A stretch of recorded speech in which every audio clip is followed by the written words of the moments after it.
Egunon, buenos días. Eta ongi etorri Topa DIPC zientziarekin solasean topaketen edizio berrira. Donostia International Physics Centerren izenean eskerrak eman nahi dizkizuegu ekitaldi honetara etorri zareten ikasle eta irakasle guztiei. Gipuzkoa, Bizkaia eta Arabako 36 ikastetxetatik etorritako 240 lagun inguru bildu zarete gaur hemen. DIPC-ren 25. urteurrenarekin bat eginez gaur topaketen 15. edizioa ospatuko dugu, azkar esaten da. Eta edizio guzti hauek Pedro Miguel Etxenikek DIPC-ko presidenteak bultzatu eta moderatu ditu. Eta urte guzti hauetan mundu mailan erreferenteak diren disiplina askotako 30 zientzilarik baino gehiago hartu dute parte. Eta gaur zuek hirurekin solasaldean aritzeko aukera izango duzue. Nik uste dut aukera paregabea dela. Good morning and welcome, Professor Szostak, Professor Yamuna Krishnan, and Professor Lehn. It's an honor to have you here with us today, and thank you very, very much. Topaketa hauek burutzeko urte guzti hauetan, ezinbesteko izango zen gure patronoen laguntza eta babesa, eta bereziki hirurena. Eusko Jaurlaritza, Telefonika eta Kutxa Fundazioarena.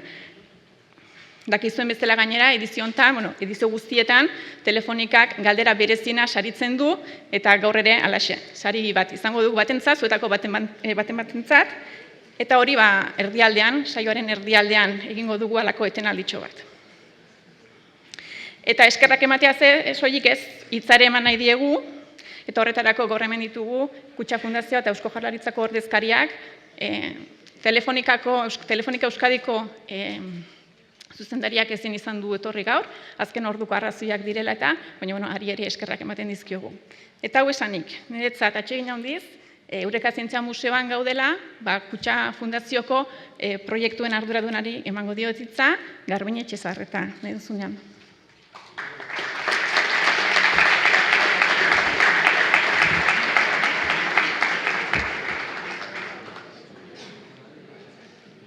Egunon guztioi, eta ongi etorri, eta eskerrik asko hemen egoteagatik. Urteetan, elkarrekin egindako bideari jarraituz, aurtengoan ere eta poza handiz, Kutxa Fundazioak hartuko du gure egoitza honetan DIPC-ek antolatutako zientziarekin solasean topaketa. DBH laugarren mailako eta batxilergoko ikasleak zaudete hemen, zertako? Nobel saridun eta beste puntako zientzilariekin solasteko. Aurrez aurre. Itxasok esan duen bezala, aukera paregabea, benetan. Topaketa honen helburua, Euskal Herriko ikasleen zuen alegia ikasketa zientifiko eta teknologietarako bokazioa bultzatzea da. Ezagutza hauetarako grina piztea da. Horretarako, gaur hemen ditugun zientzialariek, beraien esperientzia profesionala partekatuko dute gurekin, baita beraien bizipenak ere. Zuen galderak entzungo dituzte eta erantzungo dituzte, horretarako irrikitan daude hemen. Kutxa Fundazioan ezagutzaren kultura sustatu nahi dugu, besteak beste, zientzia divulgazioaren bidez. Jendea, egungo erronka eta aukeretara, jakin-mina eta espiritu kritikoa baliatuz hurbiltzea sustatu nahi dugu. Horrela, gizartea eraldatuko duten prozesuak bultzatu eta eraiki ahal izateko denon artean. Gizarte konprometitua, gaitasunak partekatzen dituena, hori sustatu nahi dugu. Nolabait, entzun nuen, hola esanez, gauzak ikusteko modua aldatzen dugunean, begiratzen ditugun gauzak ere aldatu egiten ditugu. Ikasteko aukera berriak eta desberdinak sortzea ere bultzatzen dugu. Ikasketa esanguratsuagoak izan daitezen, kontzientzia ekosoziala aberastuko dutenak, pentsamendu kritikoa piztuko dutenak, bai eta estean bokazioak piztuko dituztenak ere.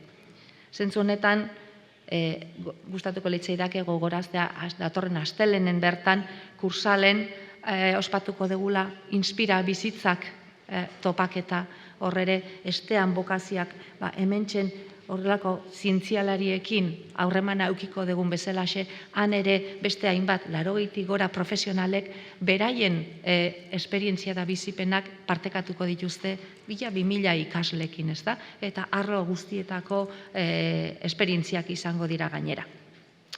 Horrela ba, ezagutza zabalagoa eta zorrotzagoa izango den gizarte bateruntz jun nahiko genduke, bere burua zalantzan jartzen duena, parte hartzen duena, konprometitzen dena. Eta guzti horri, zientziek egiten dioten ekarpena baliotsi nahi dugu gainera. Zientziak funtsezkoak dira iragana eta oraina ulertzeko, baina etorkizunari begiratzeko ere bai, aurrerapen sozial jasangarria bultzatzeko.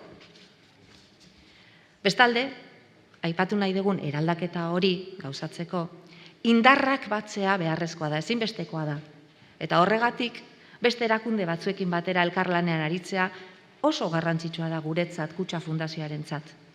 Eta hementxe kokatuko genduke gaurko elkarlan hau, bai eta DIPC-rekin batera garatzen ditugun beste hainbat proiektu ere.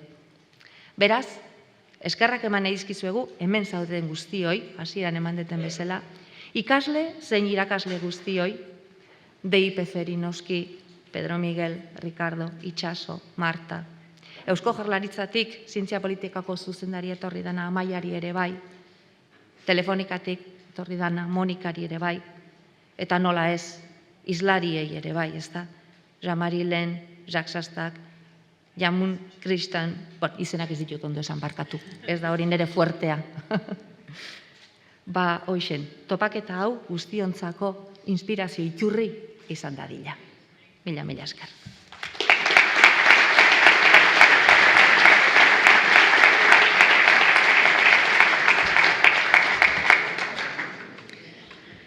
Orain, eskerrik asko Garbine, zure hitzengatik. Eta orain, esan bezala, Eusko Jaurlaritzako Zientzia, Unibertsitate eta Berrikuntza Saileko Zientzia Politikako zuzendariari emango diot hitza, Amaia Eskizabel, nahi duzunean.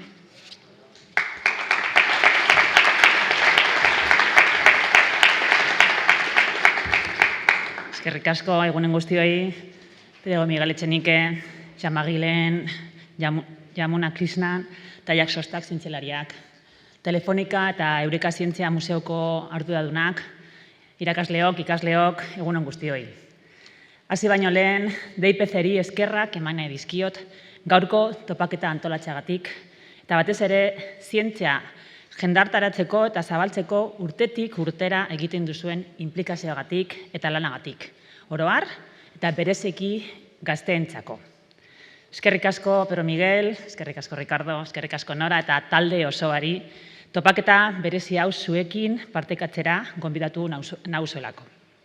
Eskerrik asko baita ere eta nola ez gaur hemen gurekin dauden zientzialariei. Thank you very much, Lehn, Yamuna Krishnan eta Szostak, for the great effort you are doing in the dissemination of science to our future scientists. It's an opportunity I'm sure our students will appreciate. Right now, they should be honored to have the privilege of being here today. Gracias de verdad por estar aquí hoy, por el trabajo que realizáis cada día y por querer acercar la ciencia y vuestra labor investigadora a este grupo de estudiantes.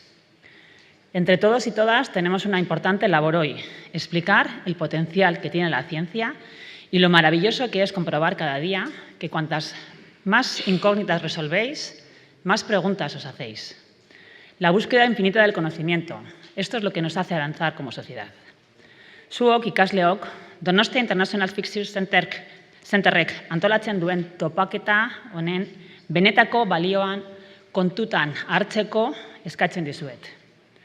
Ez duzue egunero gaur bezalako plantelik izango aurrez aurre. Gaurko ekitaldirako, gonbidatutako 3 zientzialari bikain eta Pedro Miguel Etxenikek bera izango dituzuen eszenatokian. Zientzia eta hitz egiteko eta baita zuen zalantzak argitzeko. Ziur nago, zuetariko askok erakargarri ikusten duzuela jada zientzia.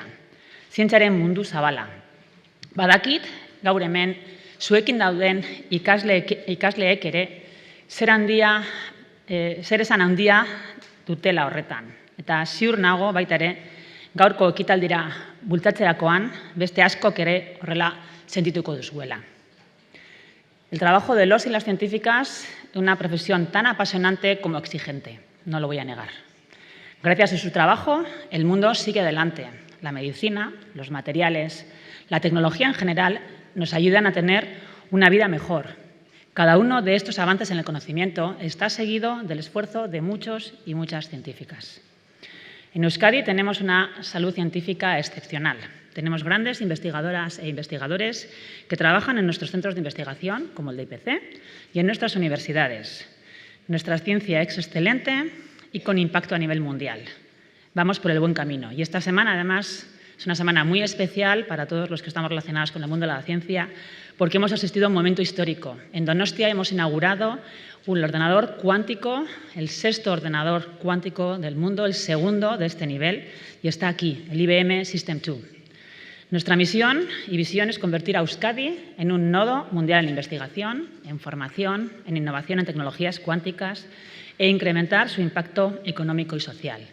Relacionado con la inauguración esta semana del ordenador, del IBM System 2, tenemos también organizadas actividades en relación con la divulgación científica y este fin de semana hay un festival, jakin-mina, con unas actividades el viernes dirigidas más hacia un público más adulto y el sábado dirigidas también a un público más joven como el que aquí os encontráis. Y os animamos a que entréis en la página web Sinchaclick y comprobéis también la variedad de actividades que se están relacionando. Y además de eso, también hemos digitalizado dentro de lo que es el campus de Ibaeta, lo que conocemos como, lo que hemos denominado como milla cuántica, donde podéis ir pasando por cada uno de los edificios en los cuales hay laboratorios relacionados con tecnologías cuánticas y hacer visitas virtuales y además de eso tenéis mucha información para ir profundizando también en lo que es la física cuántica, las tecnologías y la labor, como decía antes, tan importante que se están haciendo en nuestros centros de investigación y en nuestras universidades. Y es que tenemos trabajo por delante. Nosotros, vosotros, los profesores, los científicos y científicas, tenemos que despertar las vocaciones científicas de nuestros y nuestras alumnas. Necesitamos vuestra ayuda, porque los y las futuras científicas saldrán de nuestro alumnado. Vosotros sois el futuro de nuestro país y nos corresponde facilitaros este recorrido. Al Gobierno, a los centros educativos, a los centros de investigación, a las universidades. Todos debemos unirnos para impulsar la ciencia, para formar adecuadamente a los futuros científicos y científicas que estáis aquí. Ez naiz gehiago luzatuko. Eskerrik asko berriz ere antolatzailei, ikertzaileei, ikasleei eta baita irakasleei ere. Aprobatxatu topaketa hau eta gozatu zientziaz. Eskerrik asko.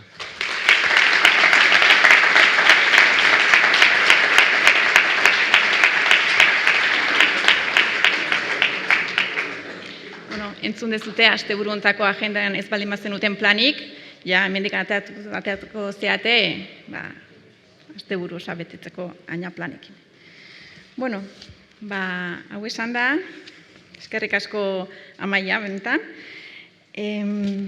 Ekitaldiarekin hasiko gara.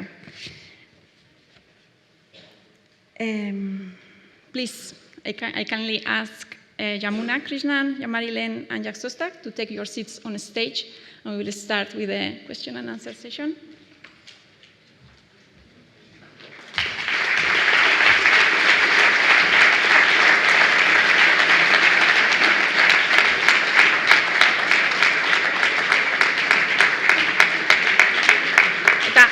Azkar ohartxo bat badakizue aldibereko itzupen zerbitzua duzuela eskura, hala nahi izan ezkero, lehenengo kalendarean euskaraz, bigarrenean gazteleraz, eta norbaitek guztia ingeleseneko balu, hirugarrenean ingelesez. Como decía, tenéis a vuestra disposición el servicio de traducción simultánea en el canal 1 euskera, en el 2 castellano y en el 3 inglés. Pedro, zurea da hitza. Egunon, ongi etorri guztiek. Lehenengo hitzak eskerrak emateko esango dira. Eskerrak batez ere zuei, ikaslei, ona egoteagatik, eta zure irakaslei. Beti urtero edo 11 aldiz egin dugu topaketa hauek. Eta nik izan dut ohorea, beti moderatzailea izatea. Benetan hori eskertzen dut. Este es una reunión que ha tenido un éxito tremendo a lo largo de los años, sobre todo para los estudiantes y para los profesores. Muchos me he encontrado yo a lo largo, igual en un congreso, oye, yo me dediqué a la ciencia, pues estuve en el Topa de no sé cuánto, ¿no? Y en esta reunión vais a ver con científicos de vanguardia mundial cómo la ciencia no es un conjunto congelado de dogmas, sino una aventura humana, una aventura intelectual que en los últimos años ha cambiado el mundo, la concepción del mundo y de nosotros mismos, ¿no? Y eso es una impresión que siempre me contáis al terminar, como yo os veo un poco asustados. ¿Les entenderemos? ¿Nos entenderemos? Los alumnos, aunque vosotros ya os veo mucho más lanzados que los primeros años, los alumnos entran asustados y salen entusiasmados. No ayuda el bocadillo y todo eso, pero muy bien, ¿no?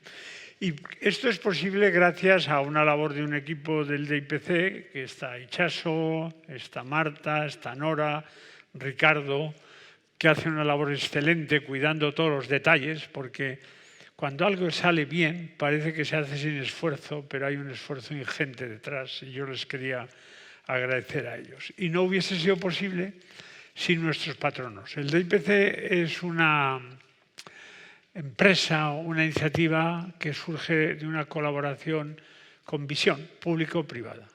Y hoy aquí toca agradecer a nuestros patronos, pero especialmente a la Fundación Kutxa, que siempre nos ha acompañado en este evento y desde el comienzo prácticamente del DIPC, y a Telefónica, que aunque hoy no puede venir, pues Ricardo ya prácticamente es omnipresente y puede sustituir a cualquier patrono y así lo hará, ¿no? Y, como no, el gobierno vasco. El gobierno vasco es nuestro mayor valedor y está siguiendo una política ya desde los comienzos del autogobierno que se fundamenta en el largo plazo, en la continuidad de las políticas, y hoy está aquí representada por Amaya Esquisabel. Y, como no, a nuestros amigos científicos. Jean-Marie Lehn estuvo con nosotros ya en el primer congreso en 2005 sobre Einstein, es prácticamente es uno más en el DIPC también, y siempre que le hemos llamado ha venido. Y también tenemos a Yamuna y a Jack. El año pasado, hace unos años hubo, en uno de estos encuentros hubo casi hasta una discusión fuerte entre Jean-Marie y Jack, que esperemos que se repita, pero suavemente. Y sin más, creo que ellos se van a presentar brevísimamente porque todos vosotros tenéis los currículums. Primero, Jean-Marie, please.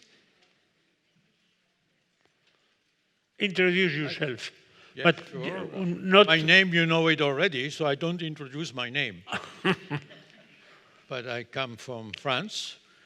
But the region in France, which has changed between France and Germany along the wars. You know, we had many wars there.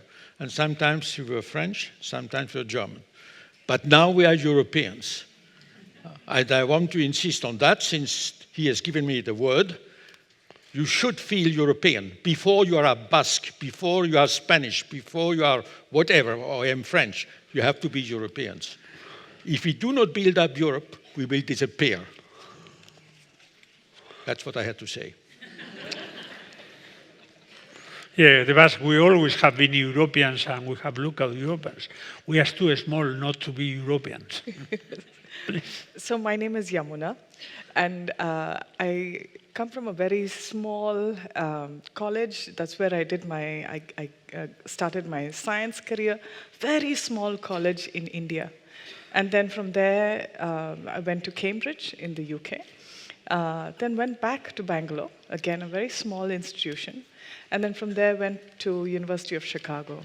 So I have the experience of doing science in 2 different countries at the very highest level, and doing science under very resource-poor conditions. So it's a very unique experience in terms of resource, what you can do, lack of resource, how can you still do science. And my work is sort of in the interface again between chemistry and biology.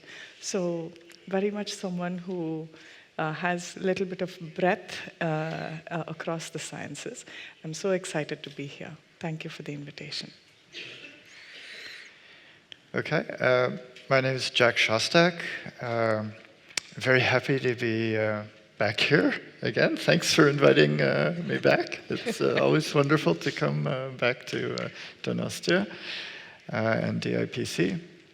I feel like I've been very privileged over many years now to be able to work in different areas of science. For many years at Harvard University and now at the University of Chicago. And the questions that have occupied me over the last 25 years have to do with, why are we here? How did we get to be here? How did life get started? But I've also worked a lot with industry to translate the advances in science so that they can be beneficial to the public for medicine and so on. So I'm happy to answer to discuss anything about science, academia, or industry. Okay. Thank you very much. Eta guain, galderekin hasiko gara, eta hasi horretikan dinamika azalduko dizuet, jakingo duzu dagoeneko baina. Jaso ditugun galdera guztiak, sarreran eman dizkizuen poltsatan, aurkituko zenuten txostenetan, imprimatuta aurkituko dituzue, guztiak zenbakituta. Egia da, galderak zozketa bidez aterako dira, eta zozketa ontzi virtual horretara sartu horretik alako filtratu egin ditugu, errepikatuak edo oso antzekoak direnak saioan zehar ez errepikatzeko edo ez ateratzeko, eta baita oreka mantentzeko ere. Halare, ikastetxe guztiak dituzue galderak ontzi hortan, beraz, zorteak erabakiko du ze galdera egingo diren. Orduan, 3 motatako galdera ditugu, biografikoak, zientifiko-teknikoak eta orokorrak, txandakatuz joango gara, eta aukeratzen dugunean, pantailan agertuko da zenbakia, ze galdera izan dan. Ondoren ze ikastetxek egin duen eta galdera. Zuek bidali dezuen hizkuntzan irakurri galdera, mikrofona bai, eskuan duzuela, lasai eta ozen. Orduan erantzun egingo dizue. Tolera jarraituko dugu, 11 laurden gutxi arte, orduan saria banatuko dugu, eta berriz ekingo dioku saioari bukara arte. 11 eta 25. Orduan, Pedro Miguel Etxenikek erabakiko du, zein izango dan aurtengo lehen galdera. Zeinekin hasiko gean? Scientific. Orokorra. Orokorra? Orokorra. Kontra egitea, gustatzen zaiota. Hori ba. Zuk erabaki. Ez, orokorra. Ia ba. 104. galdera. Tokialai, ikastetxetik, Irunetik.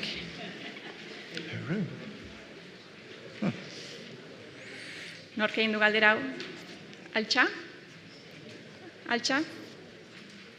Mikrofonoa emango dizute.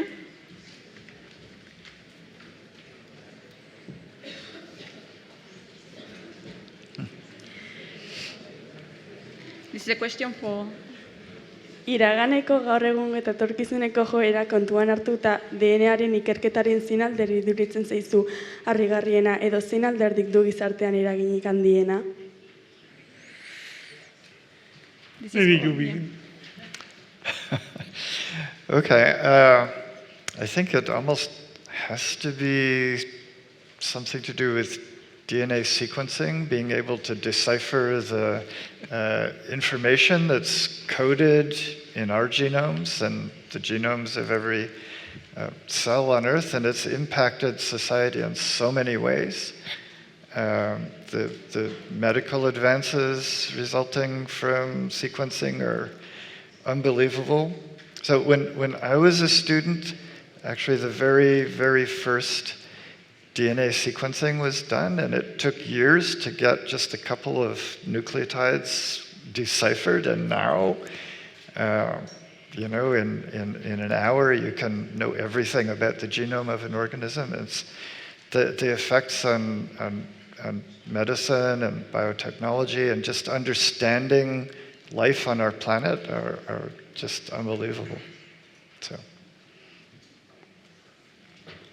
So I would concur with Jack, but I want to say that, how do you, one is what do you think has the greatest impact? And I think definitely sequencing DNA on the scale of our genomes, This is the first time in humanity that we actually know what is the recipe inside us, right? And that allows us to trace back our ancestry, human evolution, but it also gives us a map, right?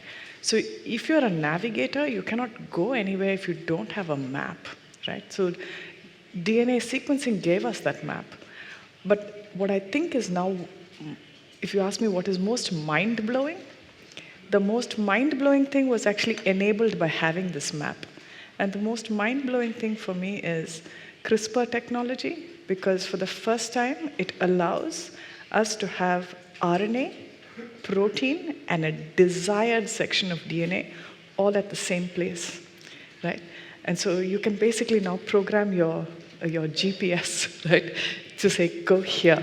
And now you can start thinking about rectifying genetic defects and things like this for the future. So this is what I find most mind-blowing, that now the recipe of genomic information in us has figured out what that recipe is and has also figured out a way to adjust itself.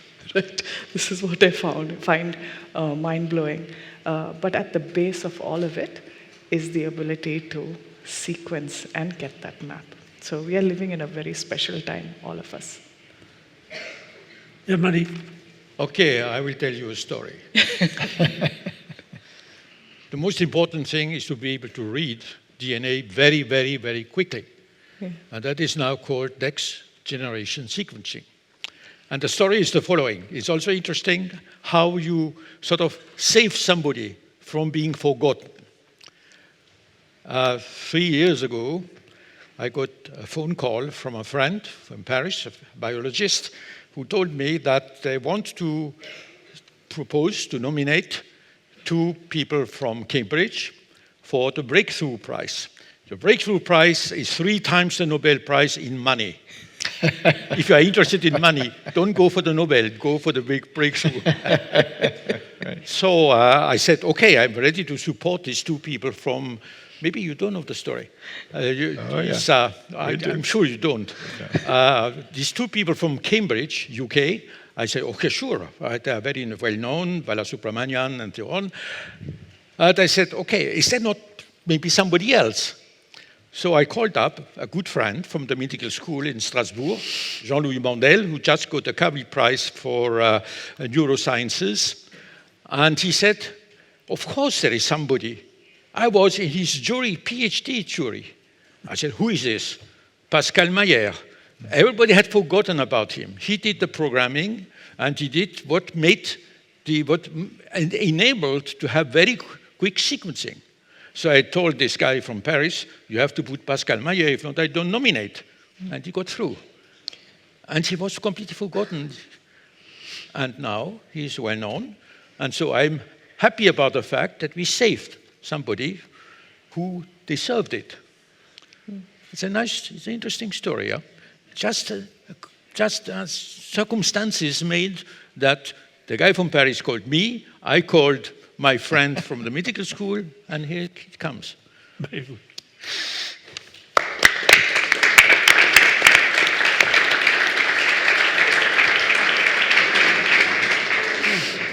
Venga, zientifiko-tekniko batekin. 72. galdera, hau Bergaratik, Arantzadi ikastolatik.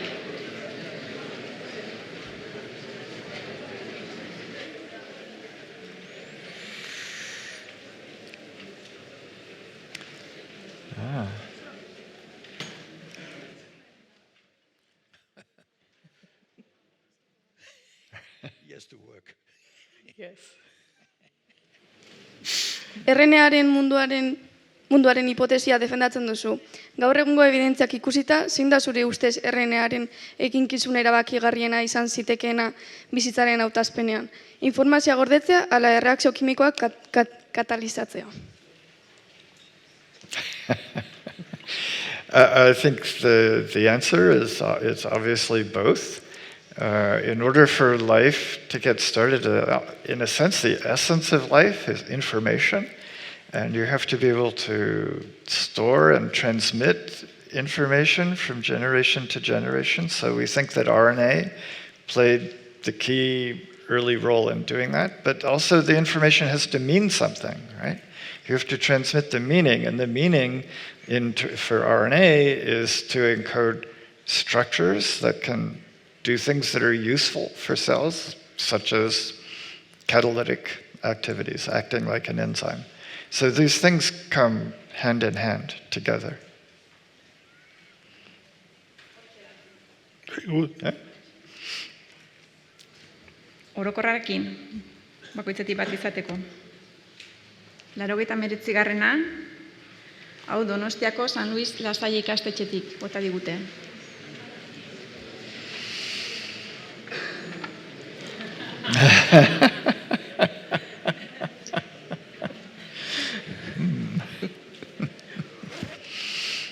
Maybe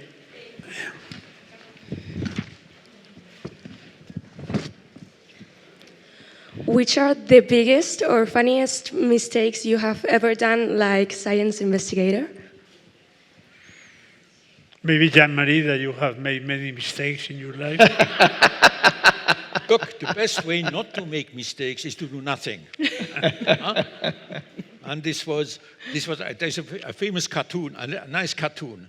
When Charles, the King of England, came to France, he was with the president, with Macron. And so there was a cartoon in Le Monde, the big French newspaper, where you see Charles sitting next to Macron in a car. And Macron, who is a bit, he has always, politicians have always oppositions, so he asked the king, what did you do to be so famous, so well loved by your people? And the answer is nothing. No mistakes. No, but you want an answer. I made a mistake, which was a very fruitful one. And I tell you that making mistakes can be very important. First of all, if you don't work, you don't make mistakes. If you make mistakes, that's a proof that you are doing something. But the other thing is, at the beginning of my career, we were working on something totally different of what I did after that. And I wanted to make the cube, a molecule which has a cubic shape, what's called cubane. And we were very close to the end to make it in the laboratory. And so we began to publish a small paper on that. And in the spectroscopy, there was one peak. I didn't exactly know what it was, but I said, okay, it fits well. So the experiments were done, the experiments were all correct, but that peak was a problem. So we published it, and in fact, it was the following. When you do, I'm a bit technical now, when you do chemistry, you try to purify your compounds, to separate the molecules in your mixture, to get them individual and to understand if they are pure or not. And at that time, I had done my PhD in natural product chemistry of molecules you find in plants. And then one technique was to separate molecules which had a double bond from the other ones. You put them on a column which contains silver, because silver interacts with a double bond. I had done that. Okay, that was fine. But the problem was that at that time, one did not know that silver has an effect on the molecule and can change its structure. Mm-hmm. So everything was right in terms of experiment, but the final structure had two chemical bonds shifted. And so we published it. So the structure was wrong, the experiments were right. And so when it came up, there was an American friend who did the right thing. And then what came up, that when this up, I said, I don't want to continue that stuff. I made a mistake. And we changed then totally, I changed the field totally to what brought me to Stockholm. Without that, I might not have done it. So mistakes can be very fruitful if you react correctly to the mistakes. Very good. So make mistakes. They make you think. They make you think. Huh? There's this motto, sometimes we win, sometimes we learn. Yeah. And mistakes, they teach you something. Right, so maybe I will not talk about the biggest mistake I've made, but I will talk about the funniest. And this was how I, as a first-year PhD student, I nearly burnt down my entire lab.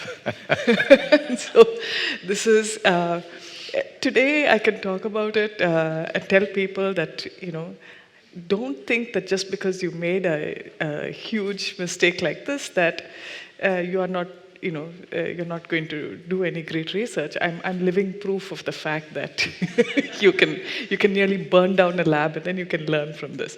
So what happened was I had just joined this lab. I was a new kid. And I was told we were having a lab cleanup. And there were these solvent stills, right? So these are highly flammable things like ethanol, methanol, benzene, dichloromethane. These are hexane solvents that we had to make dry. And how you make dry solvents is to roll out metallic sodium, put it in, and you heat up you then distill out the solvent, right? Because sodium has reacted with water. And so these stills hadn't been cleaned for years and years, God knows how long. So I came in, and then everybody, all the seniors of my lab, looked at me and said, you clean the solvent stills. And I was like, of course, sure, no problem. So I went and I read up a book on how do I get rid of sodium. And then they said, add ethanol slowly and then leave it for, as long as you can. And so I did everything. I went by the book, but what the book says and what happens in reality, very different, right?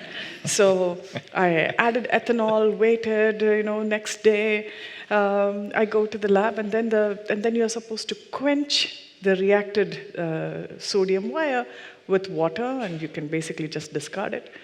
So people had gone off for lunch, and I was the new kid sitting and working in the lab. And I poured down all the solvent down the drain, about like 4 liters of solvents, right? And then there's one guy, one senior, just taking an afternoon nap on the table. His name was Acharya. So I turned on the water, and then I heard a sound, poof. And then there's 4 liters of solvent inside. And there was a pillar of fire that came out of the sink to the ceiling. And I was so scared. I was just standing there and I was like, Acharya, Acharya. So like a rabbit in headlights. And so after some time, Acharya kind of like woke up and saw me standing there and shivering with a pillar of fire. And so he ran outside, got a fire extinguisher, pushed me out the way, and then just like, quenched the fire. But then there was another sink, and all the sinks were connected. So, went up. So he ran over there, that switched that one off, right?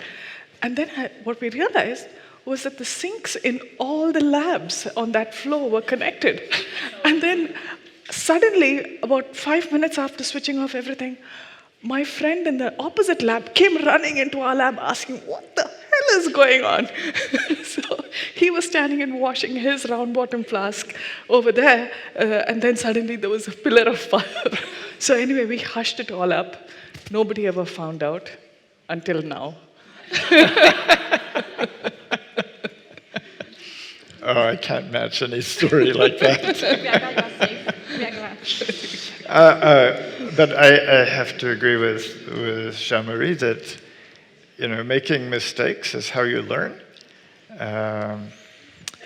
So when I started work on my PhD thesis, I was very excited about a project in genetics. I wanted to do a genetics project. It's a very beautiful organism I'd been working on in college. And I sort of brought that project to a new lab.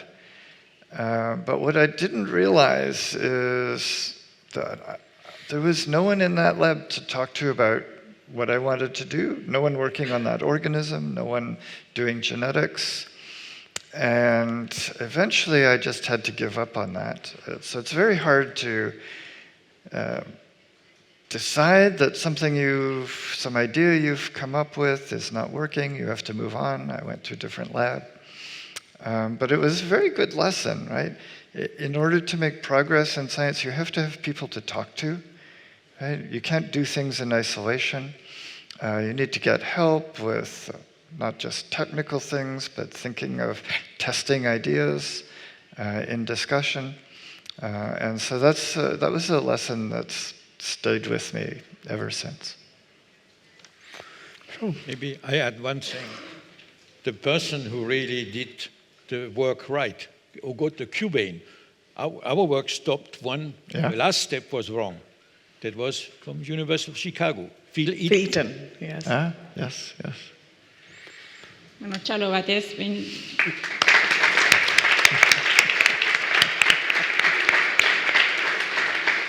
Olako gauzak onartzea eta guztien aurrekin konpartitza guztiokin bere merituare badauka. Zientifiko tekniko batekin.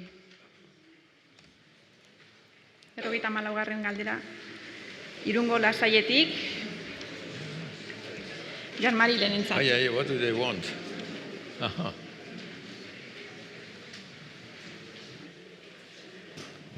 Okay.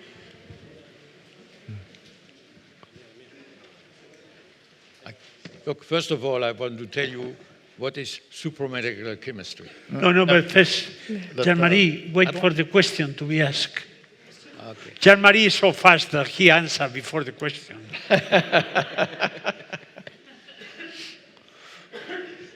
Tu trabajo en química supramolecular ha mostrado que la materia puede organizarse por sí misma y formar sistemas complejos. ¿Qué crees que esta capacidad de la materia para autoorganizarse nos enseña sobre el origen de la vida y sobre nuestro propio lugar dentro de la naturaleza? Very good question. First of all, I have to tell you what supramolecular chemistry is, because maybe some of you don't know it. It's a very simple thing, always existed. Like molecular chemistry has always existed, supramolecular chemistry has always existed, and what it is very simple. If you take a single molecule of water, which all of you know what it is, H2O, that's a triangle, H-O-H.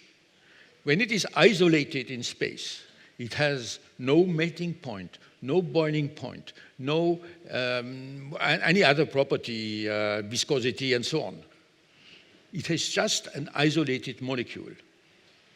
When they get together, a glass of water is still water, but a glass of water can boil, can freeze, has a viscosity, has an index of refraction. It's still water, but now there are many together, and they interact, and so new properties emerge from the fact that the molecules are not alone. And our molecules, there are always plenty of different molecules. So supramolecular chemistry was always there. But, you know, like when all those who do research, there are many trees in research, but sometimes you have to see a forest. And that's the big difference. Huh? It is not an invention, it's just giving a name to something which always existed and recognizing that there is the fact that they associate, give them emerging, what is called emerging properties which don't exist at the level of one single molecule. And that is now what is Now you asked about self-organization. I think that is for me the process which led to complex matter. Not just life. Thinking is even much more complex than living. And I think living is not interesting. Thinking is interesting. And without living, of course, you cannot think. But if you stop at living, not much fun. Huh? Lots of things live around the world. So self-organization is the fact that matter can, by simply the physical properties, the way they interact, lead to more and more complexity, spontaneously, but in a controlled way, controlled by the properties, the way in which molecules interact. And this is a term which, in fact, it's something which is around in the literature for some time. One very important person who is now a bit forgotten, but who should not be forgotten, is Manfred Eigen.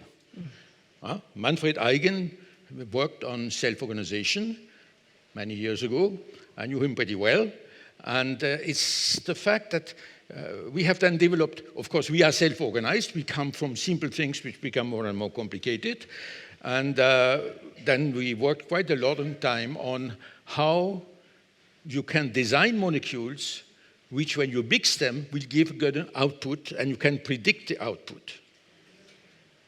And this is something we have been working on. In fact, we have made double helices, which has nothing to do with DNA, triple helices, which have nothing to do with any DNA. But you can imagine chemical systems which can organize and form a very complicated entity. Let me just add one word more. Right now, we are working on something which I can also explain very simply, which is the following. If you have a system which can change from a solution, water, or something, to a gel, confiture, a jelly. A jelly is more organized than a solution. And if in this gel, if in this ensemble, you have molecules which can at some stage organize in some conditions, then when you reach those conditions, they spontaneously organize. In other words, if you are in solution, you don't have these properties, and as soon, just if you cool down and make the ensemble, your solution become a gel by itself, if one of these objects which forms the gel is in the beginning present, it will be amplified. And this is a property which I am Thank you very much. Well, Venga, beste batekin. I understand that the answers are too long. Always you anticipate what I am thinking. No, I remind the speakers that please, because there are so many interesting questions, the answers are fascinating, but the students want to ask the questions, so we have to be a little bit briefer, but that has been, you cannot correct perfection, Jean-Marie. But they also want answers. Yeah, an equilibrium, a kind of uncertainty principle between questions and length. Eurrengoa, Santo Tomas Lizeotik, Donostia, ari lehenentzat. Nola erabaki zenuen karrera ikasi ondoren ikertzen jarraitu nahi zenuela? This question I will ask the other two to answer as well. Yeah. First Jean-Marie and then you. You know, I came from a small city.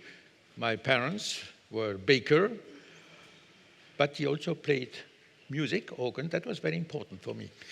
And then, okay, I wanted just to learn more and more. But I woke up slowly. I was all right at primary school, all right at high school, and then suddenly, as I sort of, when you are a teenager, I think at some stage you want to do something in your life, and then I said, okay, I want to try to contribute to knowing things, and with time it continued, and I'm not so young anymore, but I still have a lab, and I want to continue and to try to contribute as long as I can. And right now, self-organization is really my goal, understanding it.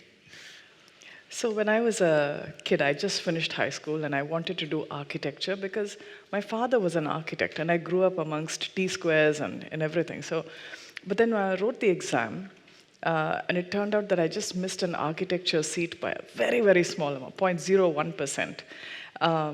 And then my dad said, "Oh, it's okay. You can, you can do a basic science degree, and if you're still interested in architecture next year, you can always write the exam." So I said, okay, and went off to do a degree. And my marks were good enough that I could get into any science stream I wanted. And so I had an elder cousin, 2 years older to me, who was doing chemistry in a boys' college. And I said, well, he's got old textbooks. I'm just going to be here for a year. I'll take chemistry. I don't have to spend money on the textbooks. But then in that 1 year, I completely fell in love with chemistry. And then my 1 year went over, and then my father said, you want to try architecture again? And I was like, no, I like chemistry. So I really enjoyed that time. And when the time came to what should I do after my bachelor's, I knew that I definitely wanted to do a master's. But then I looked around and I saw my mother had already had a master's degree, and I was like, I think everybody has a master's now, a master's degree. So I think in 20 years, I will be completely underqualified if I just do a master's. So I should do a PhD without knowing what a PhD was. So I enrolled into a PhD program, got into the best PhD program at the time in the Indian Institute of Science. This is considered at least the Harvard of India. And I got admitted directly from my bachelor's into a PhD program without realizing that this was a great program, very unusual and I was also very ignorant at the time. And then I realized, what is PhD? It was like research. There were no set procedures. You have to go find out the question. It was quite a shock for me. But that's how I ended up doing research without knowing what research actually was. I just wanted to learn, I guess. And that turned out to be the best choice for me. Jack. Okay, I can give a very simple, clear answer to that.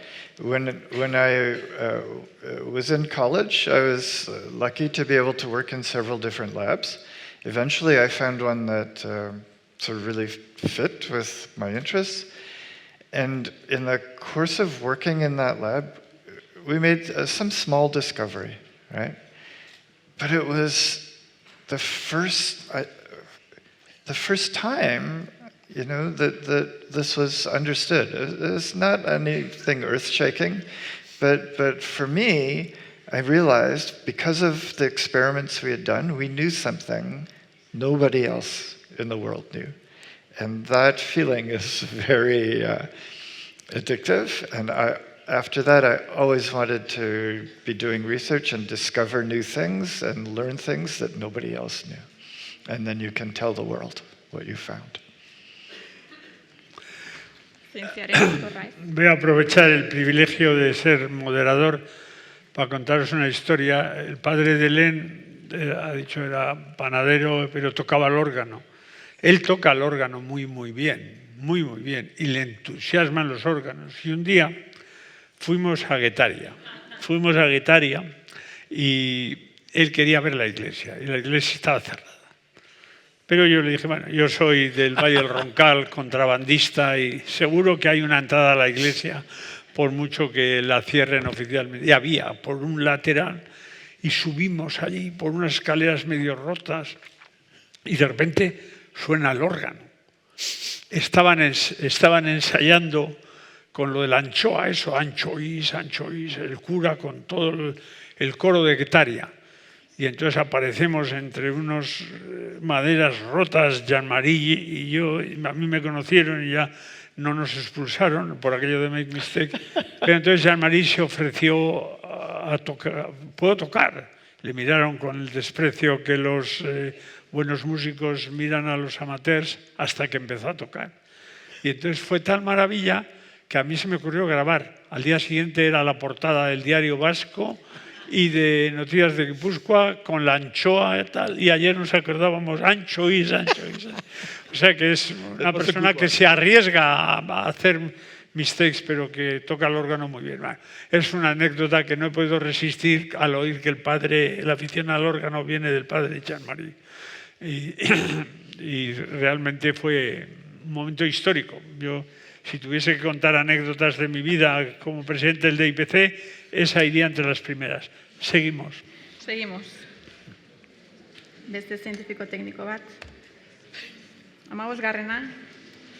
Urnietako salesiarrak, Szostak entzat.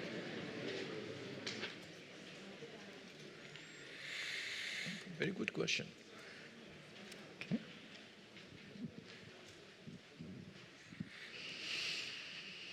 ¿Cuál considera que es hoy el mayor reto pendiente para poder recrear en el laboratorio un sistema vivo, mínimo, capaz de evolucionar de manera autónoma?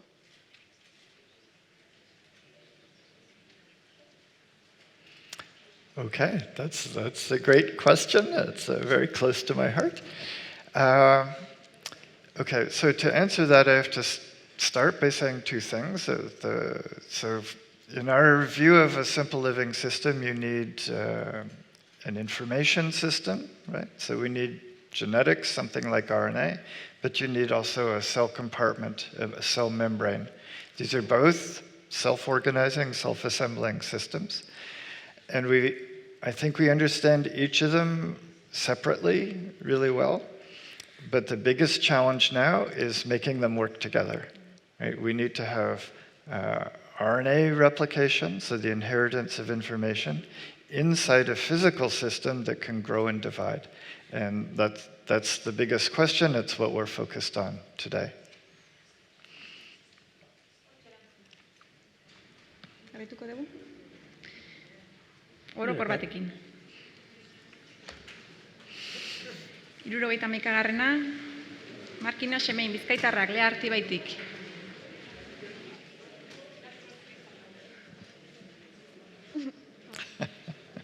Gazte zientzialari asko porrotaren beldurra dute.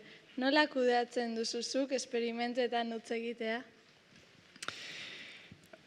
Yeah, that's another great question. I think you just have to not be afraid of it. We have,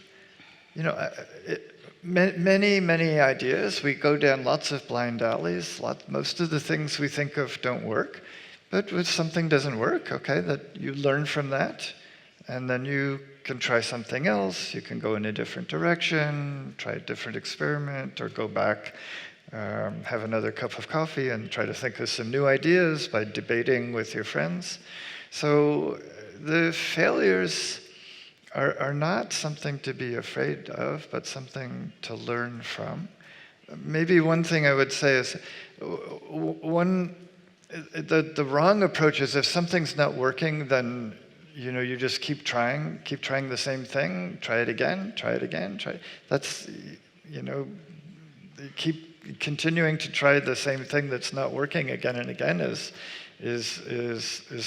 the wrong thing to do. If something's really not working and it's not some trivial technical problem, you just have to take a step back and think again about what it is that you want to accomplish and try something different.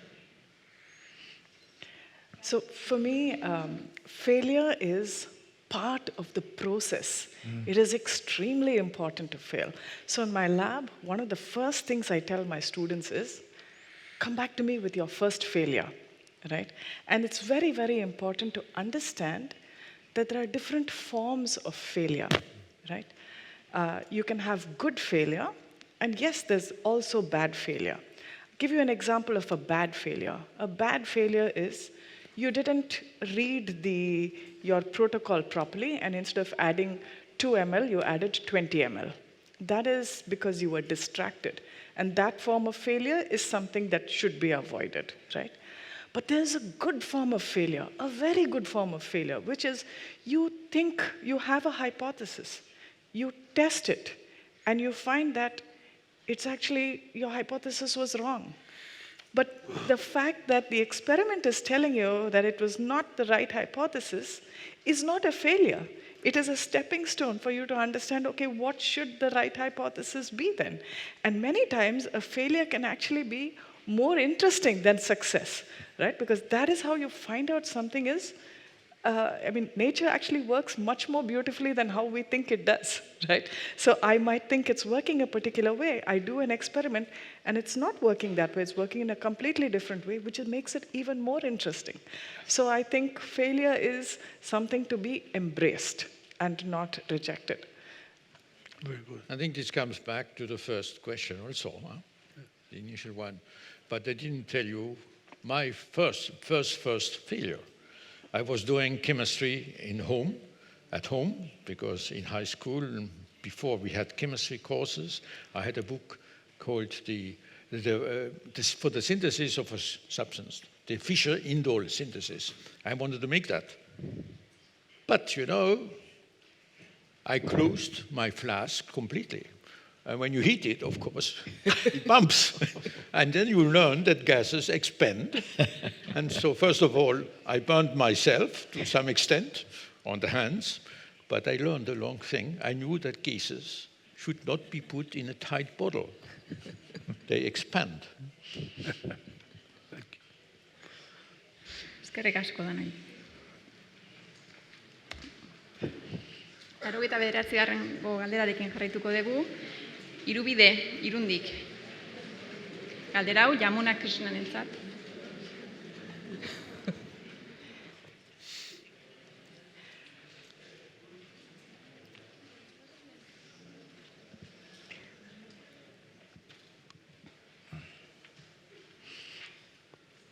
Zein izango zen, zure ustez, material genetikoaren lan egiterakoan kontutan izan behar dugun muga etikoa? Why do I always get the complicated questions?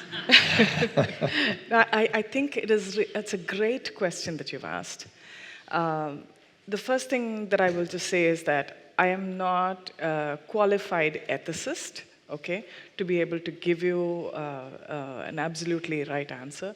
But the other thing to also remember with ethics is there may not be an absolutely right answer, right?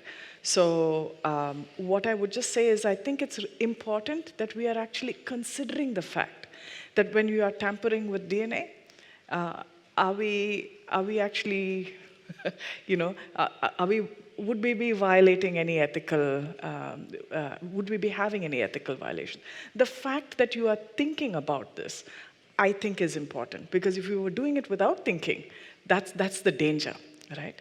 And I think what I would really say is that, especially now that we've got CRISPR technology, which allows us to go and change the DNA of different organisms, from mosquitoes to us, tells us that we are creating species which are slightly different from the ones in nature, super fast, as opposed to, we've been always doing this with genetic plant breeding and things like this. That's been happening very slowly, probably giving the system, Earth, enough time to kind of deal with this change. But when you're doing it so fast, could you risk perturbing an ecological balance? And I just want to say that I think we are approaching it really correctly. Professor Jennifer Doudna, who is I would say the person who is the driving force behind CRISPR and its adoption in a way which is fitting with our ethical guidelines. They've been really putting together think tanks about this, and folks are thinking about it. But one of the important things that I feel is to actually have more scientists in the political arena. Because we are becoming, at the end of the day, very much, there's more and more technology coming into our lives.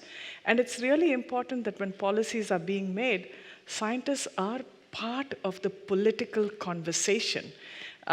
We should not be separate from the general politic. And I think this is an important step forwards as we are approaching a time where, you know, we have the capacity to change the human genome. So the question that was asked was on point. And I would just say that people are thinking about it, and we need more interaction, more science in the general politic body rather than less as we move forwards. But let me ask a question to the three of you. There are other, it's not only genetic, there is artificial intelligence, nuclear arms, and many other things. Who should fix the limits? Corresponds to the whole society.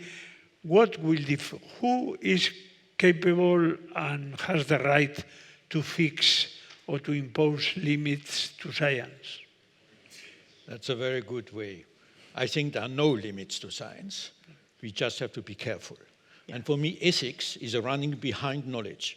Yes. We make steps in knowledge, and ethics is growing up, but it's making some barriers, but they should not be high barriers.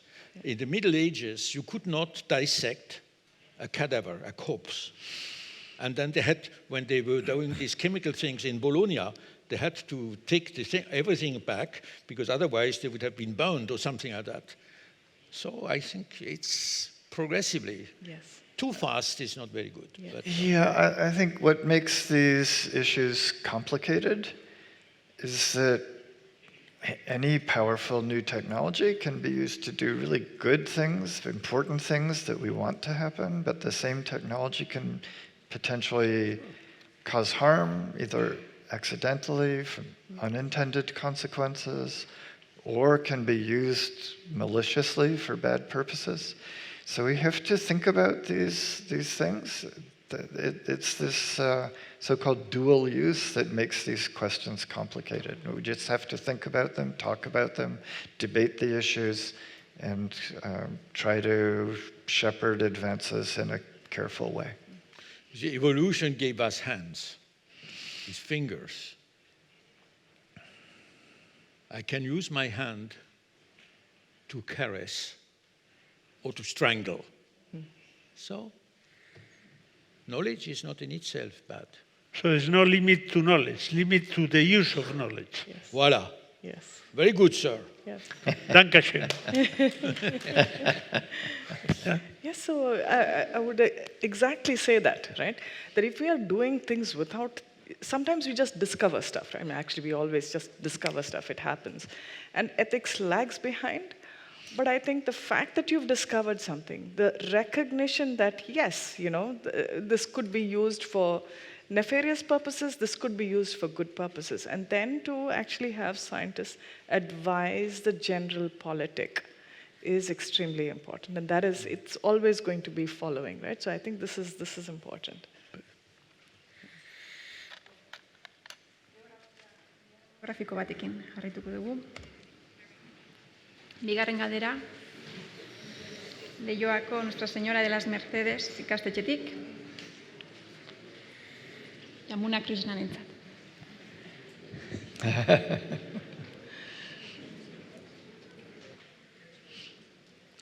No teniendo padre o madre que se dedica a la ciencia, ¿recibiste algún tipo de apoyo en casa o estaban disconformes con tu elección de estudios? So my father is an architect, right? And my mother was a literature. In many ways, even though you say that they are not scientists, they are both linked to science, because architecture, you cannot do it in a vacuum. You really have to understand physics and chemistry of building material. And so he was the one who actually inculcated in me a love for science and a love for questioning. So, you know, you pour water, cold water into a glass, you have, you know, frost around it. He would ask me, why? Why does this happen? So right from childhood, I was made to question why about everything, look around. And so when I said that I wanted to do science, and I think when I said I don't want to do architecture and I'm happy to do chemistry, my father was the happiest person. And my mother was also pretty happy about the fact that I wanted to do science, because at the end of the day, it's a search for knowledge. And even when you're in the arts and you're doing literature or painting or anything, it's really a search for knowledge in a different way. It's understanding human emotion. It's being able, so in many ways, science is a search for truth, and art is also a search for your inner truth. So I think they were very happy with my choice. Both of them supported me. And my father only said one thing. He said, look, I don't care what you do, just be the best at it. Yeah, I think I would like to ask something to that. My parents had no scientific background, but they had experimental background, which is, if you make bread, you learn a lot of things. If you make patisserie, you know about the fact that egg white can be filled with air. So they never had 3 brothers, and all of us have had university training at the end. We were never pushed. And so they give us the opportunity to go to high school and to go further. And also, one should recognize the important thing of teachers in primary school. I owe a lot to my teacher when I was 7, 8 years old, because he helped us to integrate high school, from the primary school to high school. And he did over time, no pay, not more pay. At the end of the day, the people who wanted, those of the children who wanted to go to high school, he took them together and trained them for another hour or 2 with no pay, nothing, just because he wanted them to go to high school. And so there are a lot of people along your life who are important because they helped you and they let you then bloom, so to say. I was a rather late bloomer in that respect. And it's... You want to add something, Jack? Yeah, my parents encouraged my interest in science and math from when I was in elementary school. My father helped build a small chemical laboratory in the basement of our house. So they were very supportive right from the beginning. And also, of course, teachers in school made all the difference. Yeah. Politak. Zientifiko tekniko batekin. 20. galdera, Zumarragatik Lasaiei Legazpi ikastetxetik. This is for all 3 of you.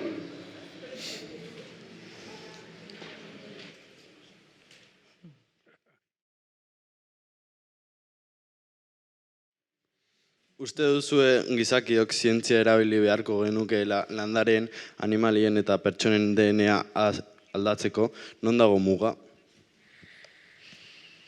Jack. I think, people have been modifying the DNA of plants, animals, and humans throughout history. Before they knew they were doing that, through plant breeding, animal breeding. Of course, now this kind of question arises because we can do it so much more rapidly and so much more powerfully.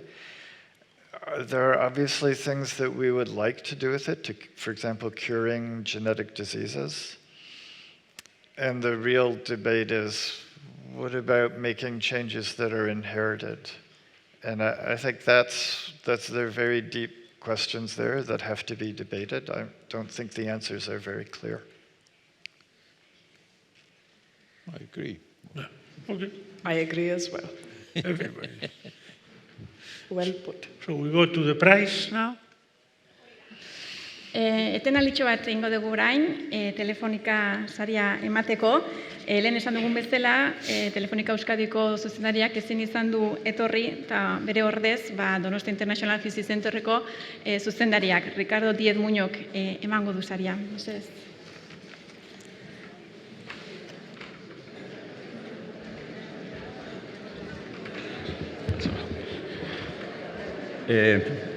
Egun on guztioi, como ya se ha dicho varias veces, la ciencia, la generación de conocimiento es un esfuerzo colectivo en el que participan muchas y muchos investigadores como los que tenemos hoy aquí y en el que espero que participen, pues estoy seguro de que participarán muchas investigadoras e investigadores de los que estáis ahí en un futuro.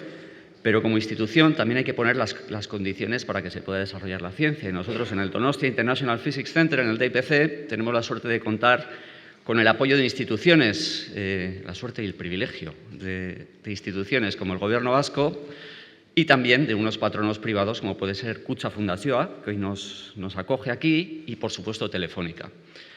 Javier Benito, que es el director de Telefónica Euskadi, suele venir siempre a este encuentro, sé que le encanta, no ha podido venir al final y me da mucha pena por él. Tenemos a Mónica como representante de Telefónica, pero yo hoy estoy aquí en nombre de Telefónica como patrona del DIPC, pues para entregar este premio, que estoy seguro que irá a una de las mejores preguntas entre muchas de las que habéis estado haciendo vosotros y vosotras. orain izango dugu. 86. Aiora Larrasa Dominguez, Iruneko Lasai ikastetxekoa. Mesedez, etorri hona gora, saria jasotzea.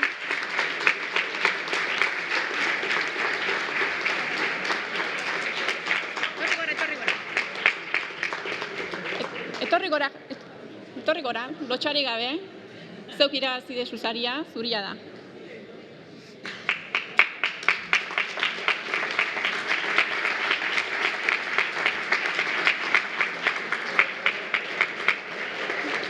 Hemendik botako duzu galdera, baina esateko galdera honek zientziaren historian ekarpen esanguratsuak egin dituzten zientzilarien inguruan gogoeta egitera bultzatzen du. Zientzia etengabe eraikiz doan prozesu kolektibo gisa azalduz eta aurkikuntza naiz ideia berriak aurreko ekarpenetan oinarritzen dira erakutsiz. Hau da telefonikaren arrazoia, zuri saria emateko, eta guain gustatu zazu. Eta daukat irakurtzeko. Historiako edozein zientzialarirekin bizirik ala hilda, kolaboratu ahal izango bazenu nora aukeratuko zenuke eta zergatik.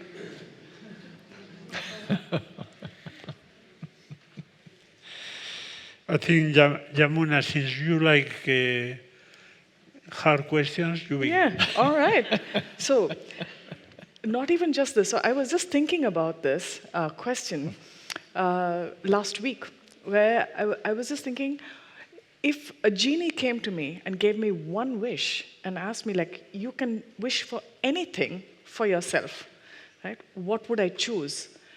And it was not for money or power or, anything, recognition, nothing. I realized what I really wanted was I wanted to share a lab bench with Rosalind Franklin. And this is even now what I want, just to work alongside her, right, and help her grow her crystals. Yeah. Perhaps explain to the students who's Rosalind Franklin. Yes. So I should also say, who is Rosalind Franklin? She is the lady who grew the crystals for photograph 51, whose data and everything was used by Watson and Crick to discover the structure of DNA. This was bDNA, but she also grew crystals and of something called aDNA. And of course, she published a paper on the structure of aDNA, and as many of you know, RNA forms an A helix, so it was the structure of, but it was her data and her vision, to grow, to go after the structure of this biological polymer. It was a vision. You really had to also have the ability to get that data. And the reason why I find her so amazing is that here is somebody who became immortal without needing to win a single prize. She was still immortal, and her work is the foundation of everything we have today. Jack?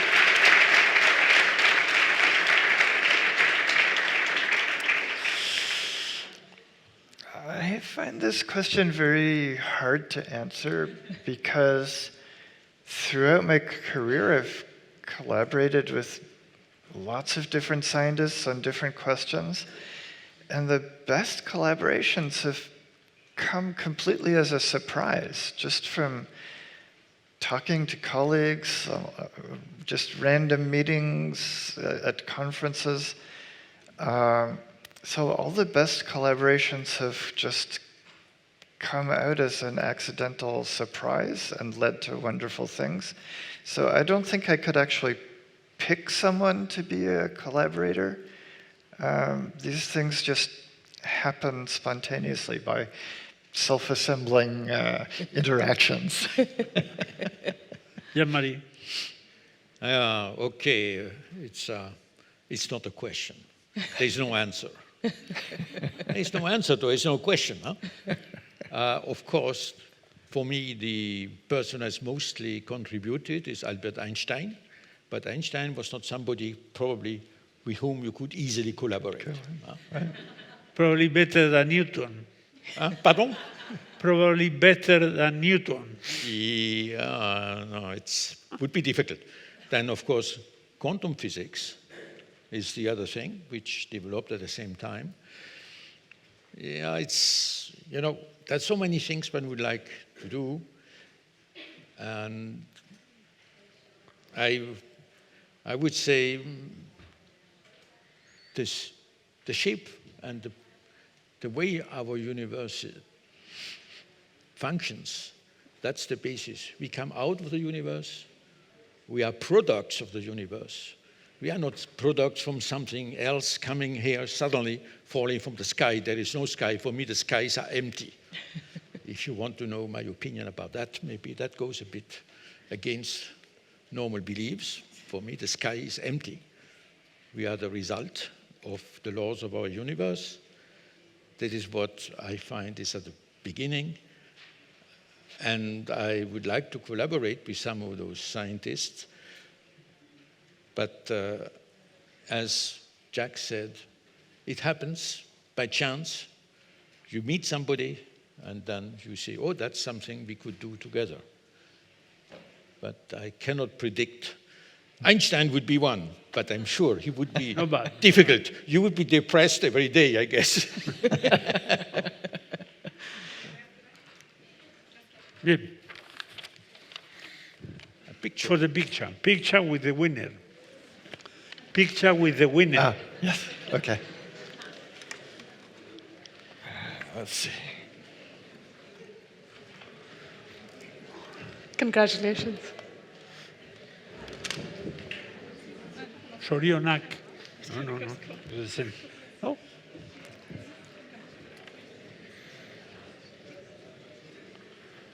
Vaya coleta que te has echado. Okay.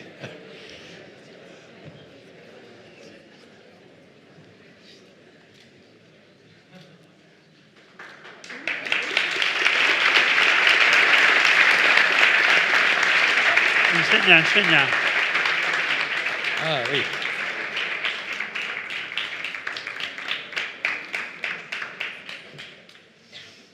Sorionak a los aitachos.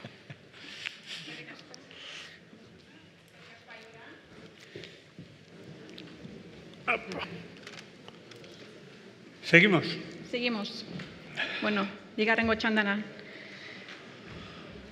Orokor batekin jarraituko dugu. 102. galdera, Bilabonako Erniobe ikastetxetik. Denentzako. This is for all three of you.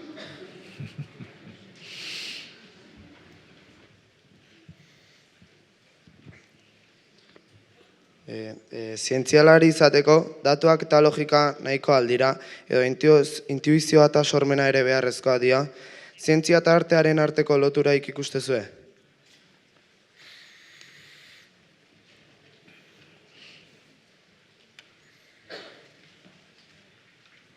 It's obvious. The brain. Science comes out of the brain, art comes out of the brain. That's the connection. No problem. So I think intuition is nothing but a fact that is so deeply buried in the subject's brain that the subject even doesn't know that it exists. So intuition and creativity are essential. I think creativity comes from being inspired.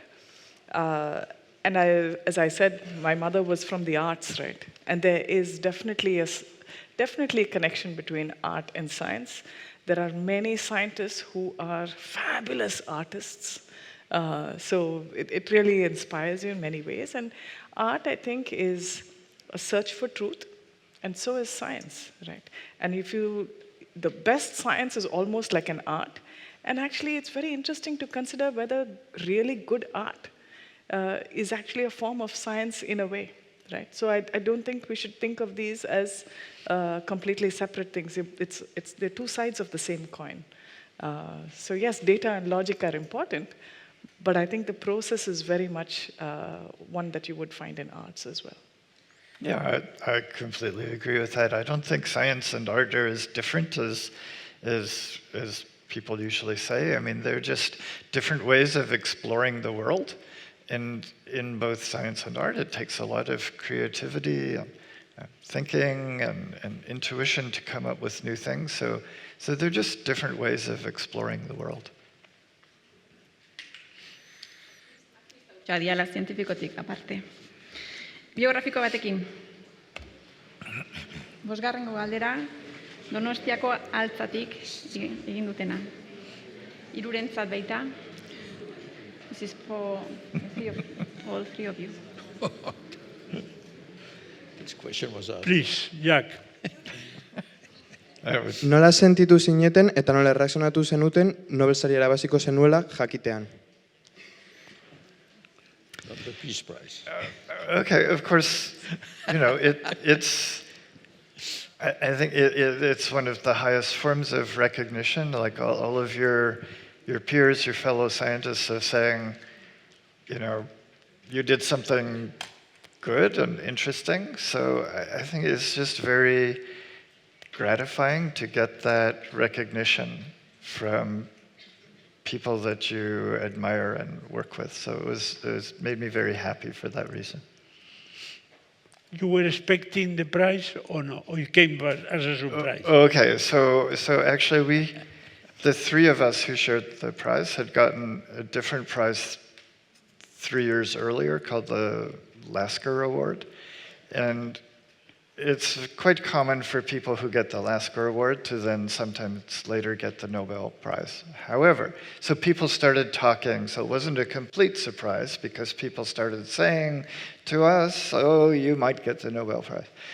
But it's very interesting statistics. The most common thing is if you get the Lasker Award, the next year you get the Nobel Prize, and we didn't.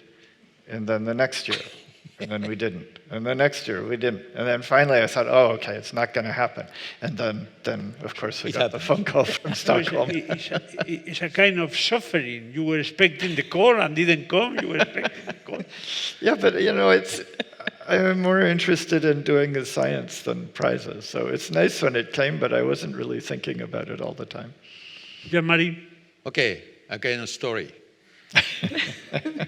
One of my best friends is Roald Hoffman. We were very good friends when I was postdoc at Harvard with Woodward, and he was just had finished his PhD. We were close to one another. He did not work with Woodward, I worked with Woodward. And so we talked a lot. So Roald is a very good friend. And he wrote with Carl Djerassi. The ladies here should know who Carl Djerassi is.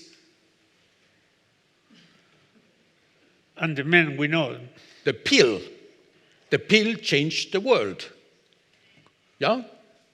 And Djerassi worked on the development of the pill which could control fertility. And he didn't get the Nobel Prize. The reason was probably that the person who had done the more medical aspects of it had died, Pincus. But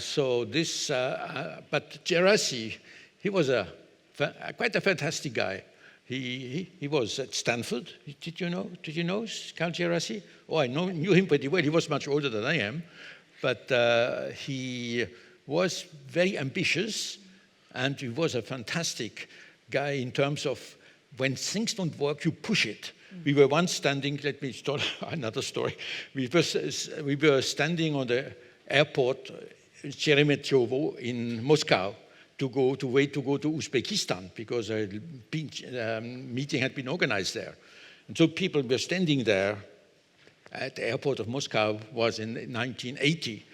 Not very funny, not very well equipped. And so some said, we would like a coffee, but you cannot get one. So Carl said, I get you one. He left and he came back with cups of coffee. Of course, some dollars helped. And Djerassi, then when he collaborated, we spoke about collaboration with Roald Hoffman on a play which is called Oxygen. And the question was, if the Nobel Committee would give a prize for the discovery of oxygen, who would it be? Lavoisier, he understood what was happening, but he was not a discoverer. Scheele and another guy, Bertius, no, another guy, a Swede, and then maybe Dalton, perhaps. They chemists, two chemists, and Lavoisier was a physicist.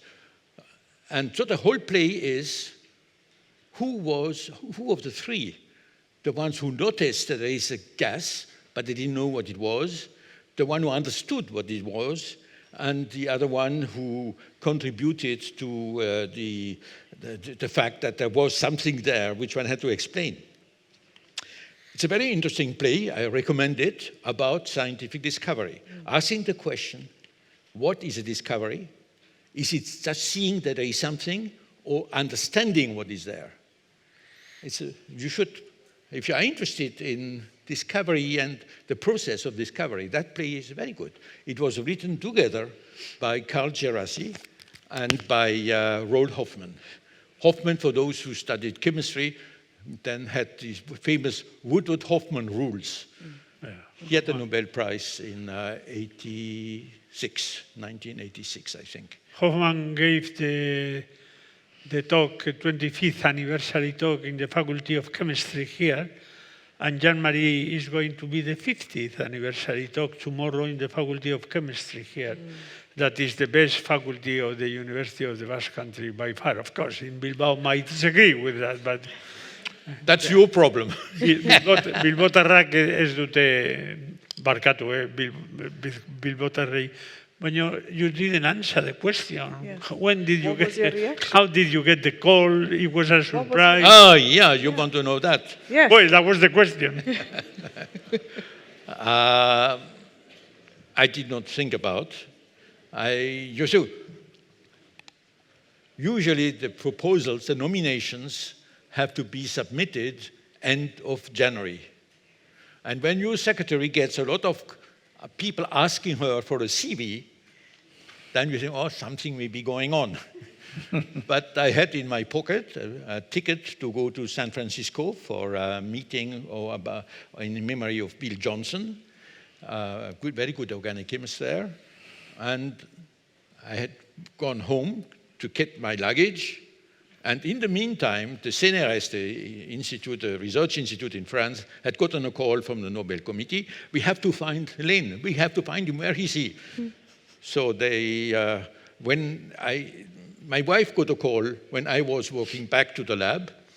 And when I arrived at the lab, a very good friend, John Osborne, you know him? Many scientists are not known anymore. He contributed a lot to what is called metathesis, very important chemical reaction. And usually was making fun of me in October, saying, you will get a Nobel Prize. So I came out of the elevator. John said, Jean-Marie, you got a Nobel Prize. I said, John, cut it out. I have other things to do.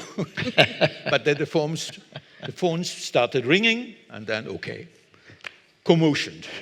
Very good, very good. And then you are prepared. How will you react when you get the call? I'll let you know when it happens. Okay. That's a good answer. Very good, very good. Yeah. Zientifiko teknikoa. Good. 40. galdera. Azpeititik, Izarraizpi ikastola publikotik. Yamuna Krishnarentzat. Galdera asko. Any questions for you?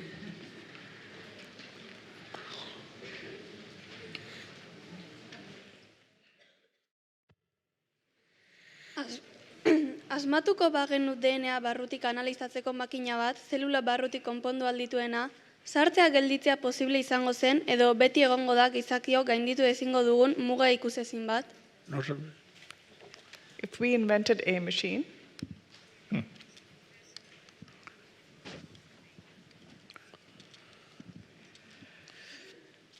Oh, okay.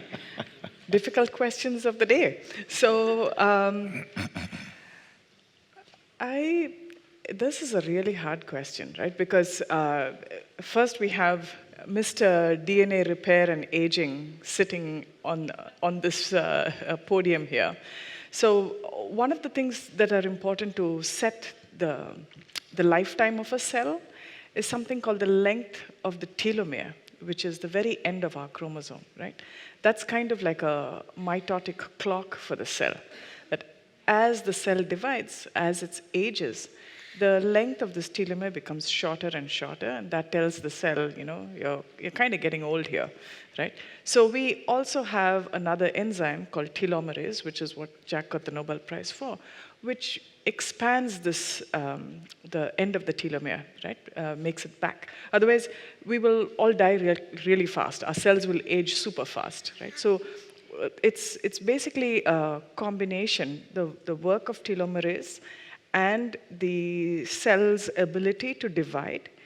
They're both slightly at odds with each other, but we tend to get cancer, right? When we make our telomeres too long, right? In cancerous cells, telomerase is overactive. So it's a really interesting thing that over our lives, the cell has mechanisms to just enhance our telomeres just a little bit, but not too much. And if you start thinking, how do we become immortal? How do we, if we just expand our telomeres like anything, maybe we will become immortal. Maybe we will stay young for a longer time. And actually what happens, people have started finding, is that you get cancer, right? So it's a really very complicated process of how do you achieve that?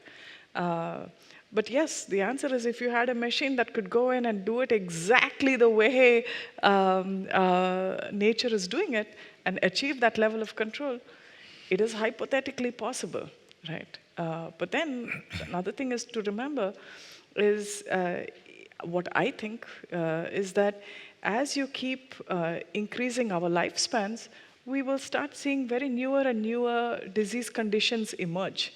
Right, and we don't know what those conditions are. So my gut feeling is yes, if we can do it exactly the way nature is doing it, and if we have a DNA repair machinery that, and we have a cell that we have machines that will go and repair our DNA, theoretically it's possible. You want to add? Yeah, I can just add something to that. I think one thing that makes the biology of aging such an interesting scientific problem is that it's a lot of different things happening together. So yes, the DNA aspects are important, and damage to DNA and shortening telomeres, that's part of it. But there's also damage to proteins, cell membranes, there's oxidative damage, there's cross-linking of proteins. There's many kinds of damage that accumulate over time, and understanding what those processes are and how to fix them is a whole field of interesting questions. It's not just DNA, it's also bones. Yeah. Yeah. You have to walk. Tissues. Yeah. And first of all, the question is, do you really want to live much, much, much longer? If you are alone, it must be terrible. If you are sitting there and see all the people disappear, every time the others disappear. And if everybody lives much longer, the planet would be exploding.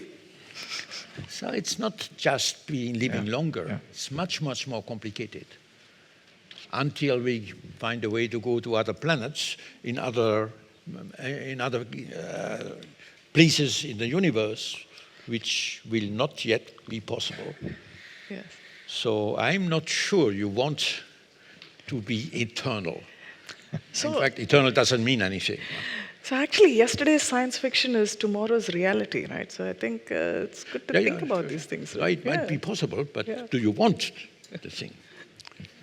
Is it livable? Is it possible on Earth, on a planet, to have organisms which never disappear? And if they never disappear, they don't evolve. Also, that's also something. Yes. But of course, you can make them artificially evolving, which is possible. Huh? There are lots of things you can never say no in science. And no does not exist. Orokorra, 83. galdera, Okay. Urretxu Zumarraga ikastolatik. Interesting names.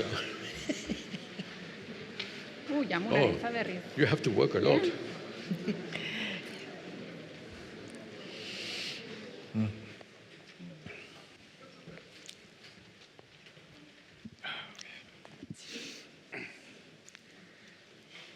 coming from a developing country where opportunities for education and work are so difficult to come by, what message would you give to children and teenagers who dream every day of pursuing a career in science? Yes. Thank you for asking me this question. When I was young, I was actually always a little ashamed to say that, I came from a small college. But actually now I think it's a superpower to have. And I would just say one thing. When I came out, after I finished my undergrad, I was telling you guys that I went to do a PhD without knowing what is PhD. I realized that in this small college, the knowledge my teachers had given me and the framework they gave me to understand chemistry was all 50 years old. My knowledge, when I went to start research, was 50 years out of date, right? And I felt stupid. I go to the best institute in the country. Everybody knew more than me. Even though I was first in class and I had very good foundational principles, my knowledge was out of date.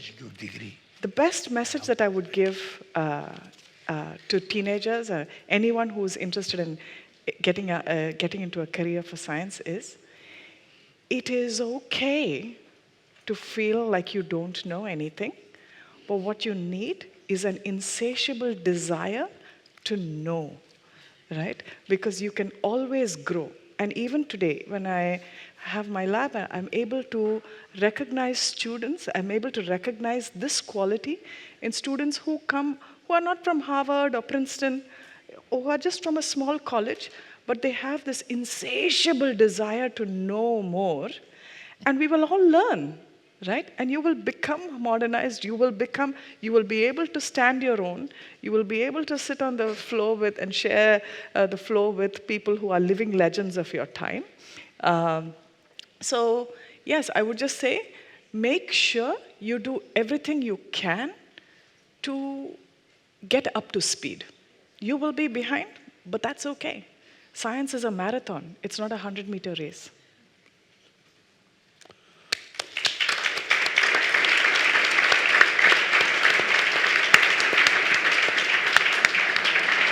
Nire uste apalean etxera eramateko mezu oso garrantzitsua. Wait a minute. I have to remind. Oi. What? Yeah. A message. You know what I'm going to say. Well, I'm afraid not. No, you do know. There is a famous German mathematician. Yeah. He knows that. He always teases me about that. David Hilbert, a very, very famous German mathematician who died in the 19th century. And he had on his tombstone in Göttingen, in Germany, 2 short sentences. The first one is, wir müssen wissen, we must know. That's really sort of, it's a mission we have. And the second part is, wir werden wissen, we will know. And that's a vote of confidence. Yes. And I think that is about this question. We must know, we will know. David Hilbert. Ya que tengo el privilegio de estar en esta mesa, este optimismo cósmico que tiene Jean-Marie, es compartido por los científicos. La ciencia se basa en un optimismo, en pensar que los problemas tienen solución. Podía no ser. No hay prueba de que el mundo pueda ser entendido. No hay prueba de que el mundo sea cognoscible, y menos que nosotros podamos entenderlo, ¿no? Eso es una fe que Holton, que estuvo aquí en 2005 con Jean-Marie, llama el optimismo jónico en referencia a Tales de Mileto. Es curioso, pero es verdad que la experiencia en el pasado justifica el optimismo hacia el futuro. Hilbert, todo un carácter, porque la verdad es que los matemáticos, los físicos solo cedemos el paso a los matemáticos. Y los matemáticos a Dios, en el caso de que encuentre un matemático tan humilde. Pero Hilbert, There's no God.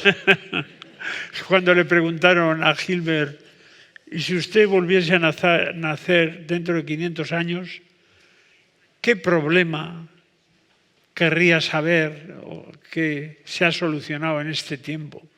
Alguien hubiese pensado la inmortalidad, el ADN, el origen de la vida. Hilbert dijo la conjetura de Riemann, que es dónde están los ceros imaginarios de una función cuyo eje, o sea, que era un carácter que lleva a la admiración, ¿no? Y el optimismo de sus... En cualquier caso, me estoy enrollando, vamos a otra.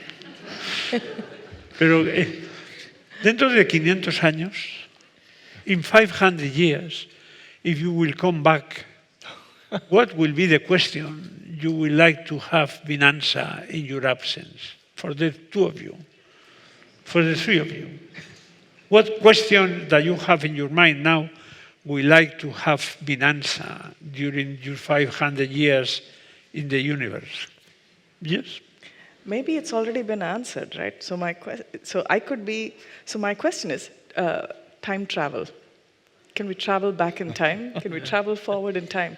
And maybe I've come back from the future 500 years from now, right? And I'm sitting here talking to you.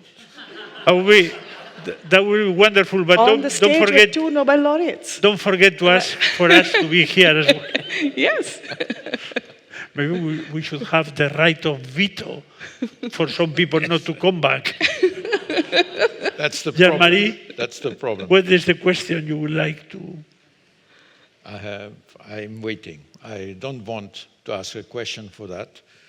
And I'm not always very optimistic about things happen on our planet, as we can see it. We can blow ourselves up. I would like to know what has happened around the universe, but it's too far. About coming back in time, that is not, this is known. There's a technique which is called nuclear magnetic resonance, where you can use the nucleus of the atoms, turn spins, and you can do things. You can run spectra on compounds. And you can do the reverse. You can come back on the spectrum you have, back to the origin of that. So the time, going back in time exists on simple systems. Now, whether we will be able to do that, that is another question. We are a complicated organism, too many atoms, too many molecules. I have no question to ask. I would just like to know how it happened, what has happened since then. And I don't want to answer this question. I wait for... Well, it's a no. Anyway, it's a no. It was question. a very long non-answer. It's a no question. Oh, no, I don't need lunch, not today. Please. I think one thing I would like to know is the universe filled with life? Or is there life on other planets throughout our galaxy and other galaxies? Or is there only life here? We just one special place that has life? I think that's we'll a know. good question. Yeah, that's know eventually. Would be a good answer. I am convinced there is life everywhere. If it happened somewhere, it means the universe has the conditions to have life. So it would be very... This is a question that we right now we don't know the answer, but many people like Jean-Marie have strong opinions one way or the other. Well, this is getting hot. No, wait a minute. It's a probability. The fact that we exist shows that it's highly probable that the same conditions... It says nothing about the probability. That's completely wrong. We have one example. You can't interpret from that. Yes, Francis Crick says that the probability is so small that the argument that because he's here and the universe is big, it will not, for sure, will be in other parts is not true. Anyway, for lunch. Zientifiko-tekniko batekin. We can't discuss that. 35. Oihartzungo haurtzaro ikastolatik. Wow, Yamuna. Yes. Sorte.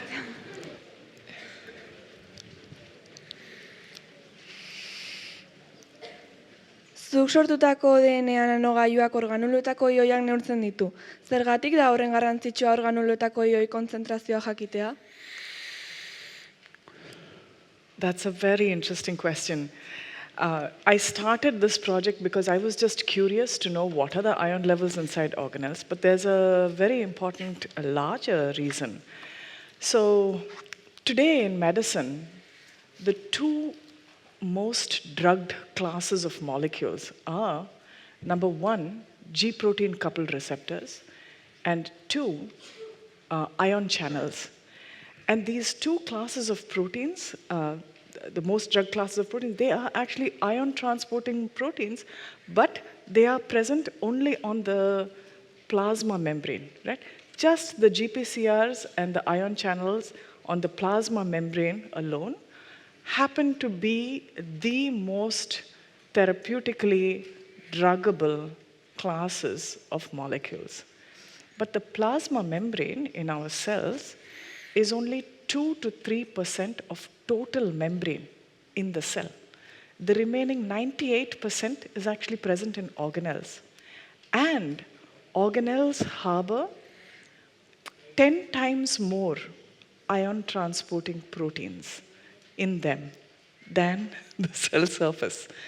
And we could not address the function of these proteins in their native environment, that is, while they are in an organelle inside a cell. And importantly, all of these proteins are also involved in several different kinds of diseases. Immune disorders, cancer, neurodegenerative disease, cardiovascular disease, as much as the plasma membrane, right? So until we had a way by which we could look at the function of these ion transporting proteins inside organelles, there was actually no way by which we could actually study them in their native environment. And so by creating a means to study ions inside organelles, we've now made accessible this vast landscape of unexplored proteins for both medicine and basic biology. So that's the reason why measuring ions inside organelles is important. Thank you for that question. Thank you very much. Orokorra ja, 11 laster ditu gainean. 80. galdera, Axular Lizeotik. Hau guztientzat, this is for all three of you.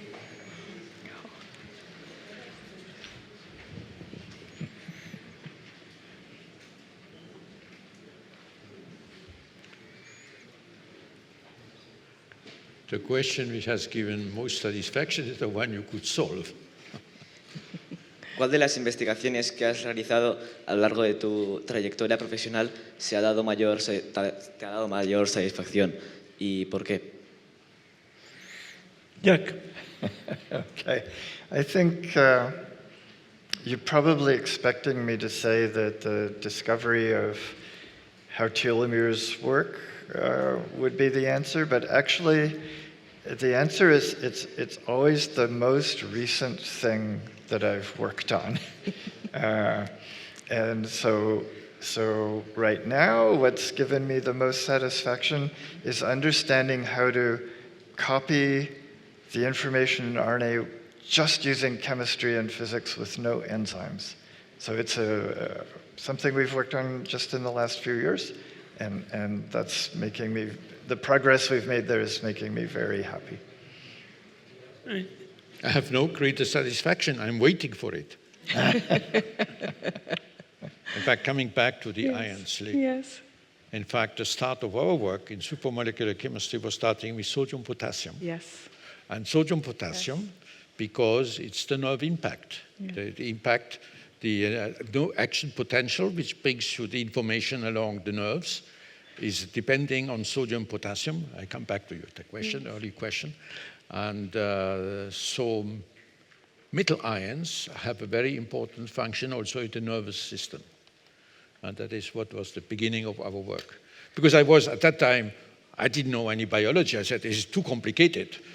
chemists are simple persons. What is a problem I could at least contribute to? Sodium and potassium, that is simple enough for a chemist.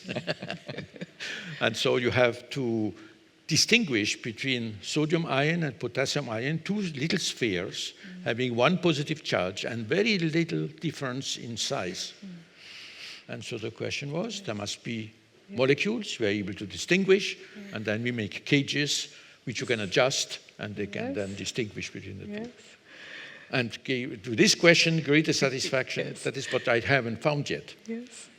When you have solved it, it's finished. You go to something else. Yes. So maybe the answer will be next one. Next one, yes, exactly. It's the next. Yes. So it's funny because let me pick up from sodium and potassium from what you said. We used some of the motifs that Jean-Marie has developed to recognize sodium and potassium, to now look at the levels of sodium and potassium inside organelles. And the reason is sodium and potassium dominate the physiology of the cytosol, right? But how these ions were distributed inside organelles was completely unknown till last year.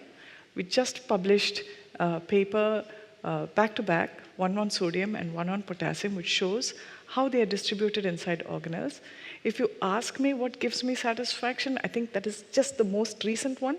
But also to tell you what does satisfaction look like, the reason being when you finally, gives a scientist most satisfaction is an answer that opens up many more questions, right? And now there are so many more questions we can ask about sodium and potassium in organelles. And this gives you a way forwards. And so satisfaction is not so much about what you've done in the past, but what do you know now where windows have been opened, new paths can be seen. And I think this is what satisfaction kind of looks like for a scientist. Much. Mila esker guztioi indako galderengatik, asko gelditu dia ontzi hontan, ez deulako demoraik izan, 11:30 dira eta hemen utziko dugu, baina jakin, galdera guzti horiek guain aprobetxatu dezakezuela 11:30 tarte hontan, gerturatu eta egiteko. Inorez da dia joan hemendik bere galdera egin gabe. Eta hau esan da, amaiera emateko Pedro Miguel Etxenikeri, zuliko jotitza. Bueno, la verdad es que la de hoy ha sido una de las mejores, si no la mejor, siempre la última, de las sesiones en que he estado, porque las preguntas han sido muy buenas, las respuestas también, el ambiente respetuoso y alegre. Yo me quedaría con haré algunos pequeños comentarios, porque todo se ha dicho y se ha dicho muy bien, ¿no? Un punto que me ha gustado especialmente y que conozco que es una de las tradiciones de la nobleza de Jean-Marie Lehn es no olvidar al que ha contribuido, dar la contribución al que realmente lo merece. Cuando ha recordado Meyer o lo que sea, ¿no? Es muy importante que haya justicia en el crédito y en la atribución a las personas correctas de la contribución correcta y que nadie se apropie del crédito o se olvide, no olvidar a los que han contribuido, me ha parecido muy importante. Ya ha pasado en una discusión en Milán, alguien decía, pero no es una pérdida de tiempo el investigar en tantas líneas, muchas de las cuales son infructuosas. Y claro, eso implica una visión mercantilista de que podemos adivinar cuál es el futuro y dedicar nuestro tiempo allí para no perder el tiempo en otras cosas, ¿no? Y por eso es muy significativo cuando desde ayer en la inauguración del computador cuántico, en la mesa redonda a un gran investigador, Romano Rus, se le preguntó por qué había elegido venir a Donostia y al DIPC. Este ha creado la empresa Multiverse, que es una de las grandes empresas de uso de la cuántica en el mundo de inspiración cuántica en el mundo de las finanzas. Y él dijo, porque freedom to fail. Los investigadores tienen que tener libertad de equivocarse, ¿no? Que es lo que se ha venido a decir aquí, freedom of making mistakes. Por supuesto que cada papel que se tira a la papelera a un físico teórico no es un fracaso, sino es un camino que no ha salido y por lo tanto un avance en el conocimiento. Y esto se plasmaba muy bien antes de ayer en lo del ordenador cuántico, ¿no? Luego el tema de la ética, que es recurrente, sale dónde están los límites, hay límites, etcétera. Y como ha quedado claro que este es un tema que corresponde a toda la sociedad. Si hay que poner guías éticas, etcétera, no son solo los científicos los que la tienen que poner, pero también los científicos. Los científicos no pueden ser ignorados. Niels Bohr ya dijo, cuando Niels Bohr se dirigió a Churchill para limitar el uso de la energía nuclear, Churchill le contestó, "Scientists should be on top, but not on top". Y scientists should not be, los científicos no tienen que estar on top, pero no solo tienen que estar como el agua del grifo disponibles cuando quieran otros. Y el conocimiento va implícito en todo lo que se ha dicho aquí.